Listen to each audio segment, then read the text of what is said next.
saveur divine. Cette bonne nouvelle du royaume sera prêchée dans le monde entier pour servir de témoignage à toutes les nations. Alors viendra la fin. Ce pain céleste vous est présenté par Immaculée Niraneza.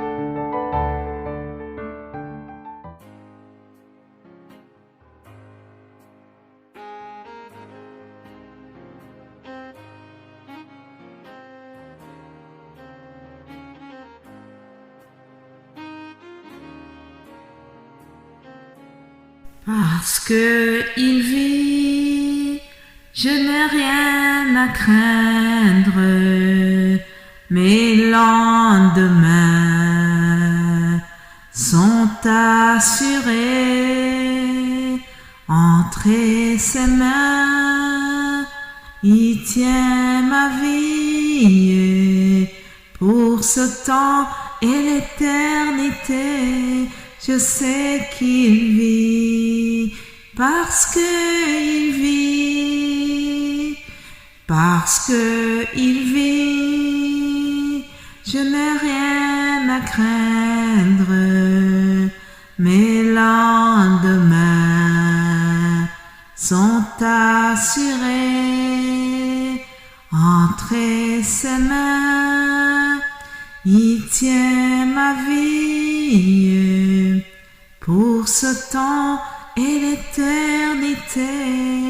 Je sais qu'il vit pour ce temps et l'éternité. Je sais qu'il vit. Alléluia. Jésus-Christ vit, et parce qu'il vit, je n'ai rien à craindre. Bienvenue très chers amis qui écoutez cette émission. C'est par ces paroles que j'ai voulu introduire notre dernière émission de la semaine. Je voudrais vraiment encore une fois affirmer que notre Seigneur est venu pour nous donner une vie en abondance. Alléluia. Jean chapitre 10 au verset 10 nous dit que Jésus-Christ est venu pour nous donner la vie en abondance. Je te souhaite, toi qui écoutes l'émission, d'avoir une vie en abondance. Je te souhaite de ne pas avoir la crainte de quoi que ce soit, parce que Jésus-Christ tient notre vie entre ses mains. Et parce qu'il tient notre vie dans ses mains, nous n'avons rien à craindre. Soyez rassurés au nom de Jésus-Christ. Soyez fortifiés, soyez encouragés dans le nom puissant de Jésus-Christ. Bienvenue alors dans cette émission. Nous avons partagé plusieurs messages concernant la foi. C'est vrai que Hébreux 11 nous donne toute une série des héros de la foi, Abraham, Moïse et les autres, mais il y a d'autres personnages qui ne sont pas beaucoup cités, qui ne sont pas nécessairement très connus dans la Bible, mais qui ont manifesté une foi exceptionnelle. Rappelez-vous que je vous ai parlé notamment de la foi de ce centurion romain, lui qui avait déjà compris que avec une seule parole, Dieu peut agir. Ce monsieur avait compris que Jésus-Christ est la parole. Et il lui a dit, dis seulement un mot et mon serviteur sera guéri. Et cela s'est passé vraiment selon sa foi. Aujourd'hui, nous allons voir une dernière personne qui a manifesté une foi exceptionnelle, une foi exemplaire. Elle a persévéré. Alors, je vais terminer la semaine en vous disant aussi, persévérons dans notre foi. Persévérons dans notre foi. Comme cette femme a persévéré, nous aussi, nous sommes invités à ne jamais faiblir, à ne jamais nous décourager dans ce cheminement de la foi que nous avons commencé. Lisons Matthieu 15 à partir du verset 21. Jésus étant parti de là, se retira dans le territoire de Tyr et de Sidon. Et voici une femme cananéenne qui venait de ces contrées lui cria: « Aie pitié de moi, Seigneur, fils de David, ma fille est cruellement tourmentée par le démon. » Il ne lui répondit pas un mot.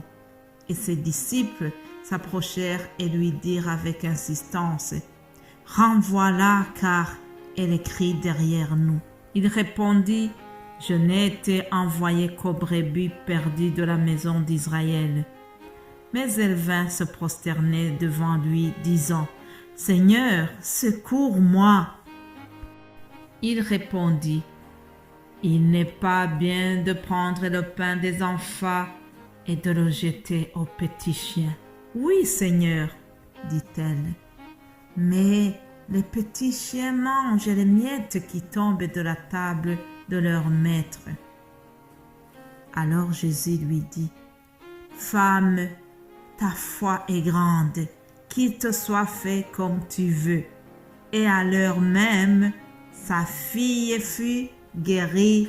Amen. Mes bien-aimés de Dieu, dans ce passage, nous avons donc Jésus-Christ, puis la femme qui vient l'interpeller parce que sa fille est tourmentée par un démon. Mais dans la scène, il y a aussi les disciples. Alors la femme, elle est cananéenne. Si la Bible souligne qu'elle est cananéenne, c'est pour dire qu'elle est étrangère, elle est païenne, elle n'est pas juive, donc elle n'a pas droit aux choses qui sont réservées au peuple d'Israël, aux Juifs.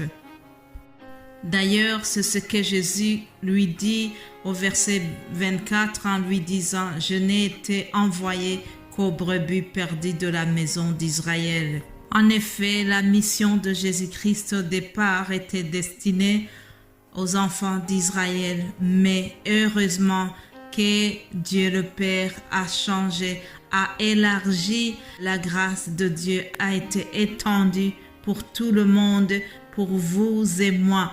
Il n'y a pas que les Juifs qui ont droit au royaume de Dieu. Le royaume de Dieu est ouvert à tout le monde dans la nouvelle alliance. Alléluia. J'aimerais bien qu'on insiste sur l'attitude de cette dame qui vient auprès de Jésus. Même si elle est païenne, nous voyons que cette dame reconnaît qui est Jésus. Elle reconnaît le titre messianique de Jésus-Christ.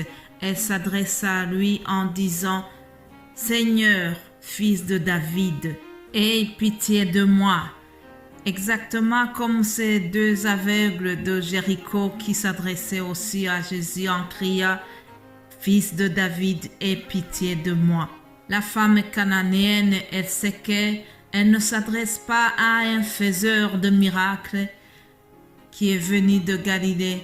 Non, elle reconnaît l'identité de Jésus-Christ, le Messie, le Sauveur du monde. Alléluia.